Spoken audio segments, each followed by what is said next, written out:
ये बात तो दोस्तों पूरी दुनिया जानती है कि जापानीज एजुकेशन सिस्टम पूरी दुनिया में कितना ज़्यादा एडवांस और कितना ज़्यादा हाई लेवल का माना जाता है। यही वजह है कि दोस्तों जापानीज बच्चे इतने ज़्यादा स्मार्ट और इतने ज़्यादा इंटेलिजेंट रहते हैं शुरू से ही। वहीं दूसरी तरफ दोस्तों पिछले कई सालों से ये बात उठती रही है कि हमारा इंडिया का एजुकेशन सिस्टम उतना ज़्यादा बेस्ट तो बिल्कुल ही नहीं है। इसीलिए दोस्तों 2020 में न्यू एजुकेशन पॉलिसी भी इंडिया में लाई गई है।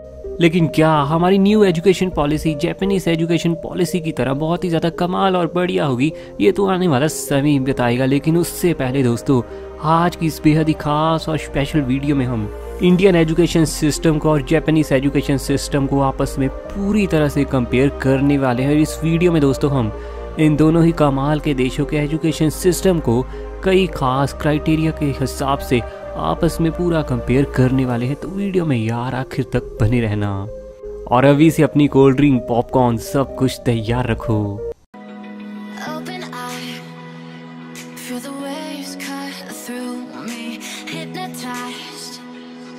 सबसे पहले दोस्तों हम बात करेंगे एजुकेशन बोर्ड की।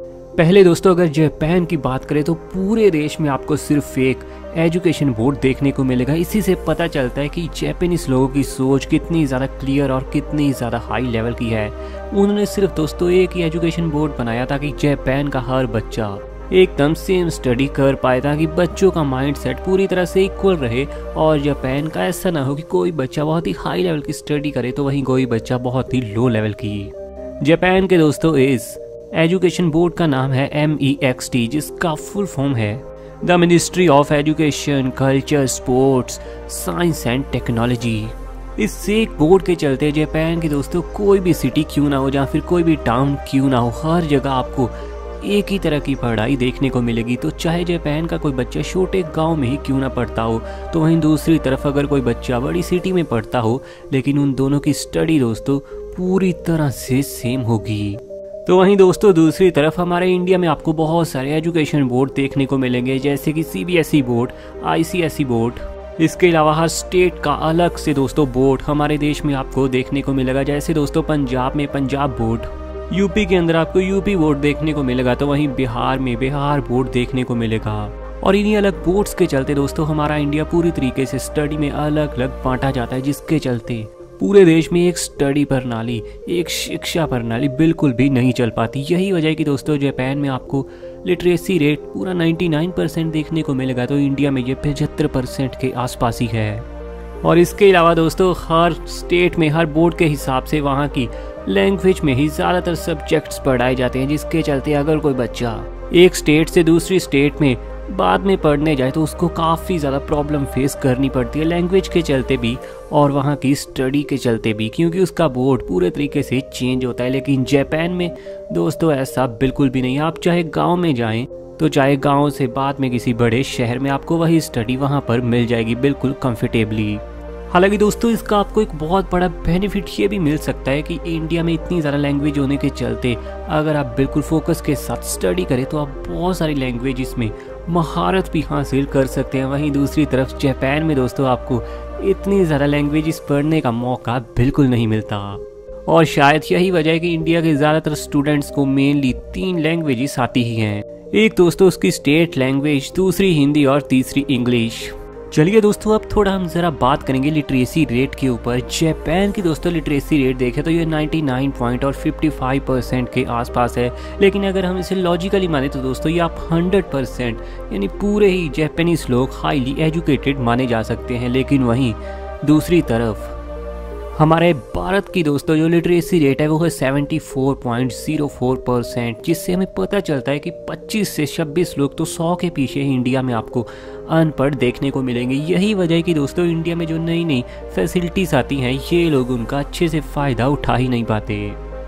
वहीं दोस्तों अगर बात करें तो कौन सा देश अपनी GDP का ज़्यादा हिस्सा एजुकेशन के काम पर खर्च करता है, तो आपको जानकर खुशी होगी कि न्यू शिक्षा प्रणाली के तहत इंडिया इससे जापान में आगे बढ़ जाता है। लेकिन दोस्तों इंडिया को आगे बढ़ने की ज़रूरत भी है, क्योंकि पिछले 70 सालों से इंडियन एजुकेशन सिस्टम ने कुछ बहुत ही बड़े चेंजेस तो बिल्कुल नहीं किए और अब वक्त आ चुका है कि इंडिया को पूरे वर्ल्ड के साथ मिलकर आगे बढ़ना है तो एजुकेशन को हाई लेवल पर लेकर जाना ही होगा। रिपोर्ट्स के अनुसार दोस्तों जापान अपनी टोटल जीडीपी का 3.20% हिस्सा सिर्फ एजुकेशन के काम पर खर्च करता है, तो वहीं दोस्तों दूसरी तरफ हमारा इंडिया अपनी टोटल जीडीपी का लगभग 6% हिस्सा एजुकेशन के काम पर खर्च करता है। चलिए दोस्तों अब थोड़ी बात कर लेते हैं अटेंडेंस की। आप तो जानते हैं कि अगर आपने स्कूल में एडमिशन लिया है तो स्कूल में हाजिर होना आपके लिए कितना ज़रूरी है कुछ भी नया सीखने के लिए। ताज़ा डेटा के अनुसार जो कि 2018 का है, उसके अनुसार दोस्तों जापान में स्कूल अटेंडेंस 99.12% है। लेकिन वहीं दूसरी तरफ अगर इंडिया की दोस्तों बात करें तो हमारे इंडिया में बच्चों की जो एवरेज अटेंडेंस होती है वो है सिर्फ 55.35%। तो दोस्तों आप ये गैप देख ही पा रहे होंगे कि ये गैप सही में कितना ज़्यादा बड़ा है।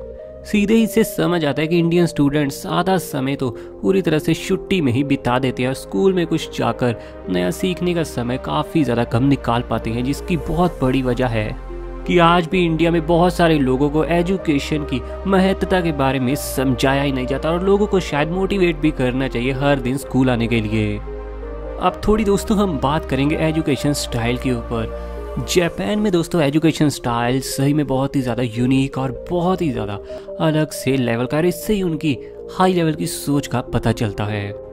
जापान के दोस्तों जो टीचर्स होते हैं उनका माइंडसेट काफ़ी ज़्यादा डेवलप होता है। वहाँ पर दोस्तों बच्चों को सिर्फ किताबी कीड़ा बनाने में बिल्कुल विश्वास नहीं किया जाता, बल्कि बच्चों से हर दिन स्कूल की सफाई करवाई जाती है। हर कमरे को पूरी तरह से चमकाया जाता है स्टूडेंट्स के द्वारा। हालांकि दोस्तों टॉयलेट्स की सफाई हर दिन तो स्टूडेंट्स से नहीं करवाई जाती, लेकिन कभी कभार सज़ा के तौर पर उन्हें टॉयलेट साफ करने की सज़ा भी दी जाती है। और हर स्कूल में एक वीक में एक दिन तो ऐसा पक्का ही होता है जब टीम बनाकर बच्चे पूरे स्कूल की, पूरे गार्डन की और आसपास की सड़कों की भी सफाई करते हैं। वहीं दूसरी तरफ इंडियन स्टूडेंट्स से दोस्तों सफाई बिल्कुल नहीं करवाई जाती और स्कूल में काम करने वाली मेड रखी जाती है।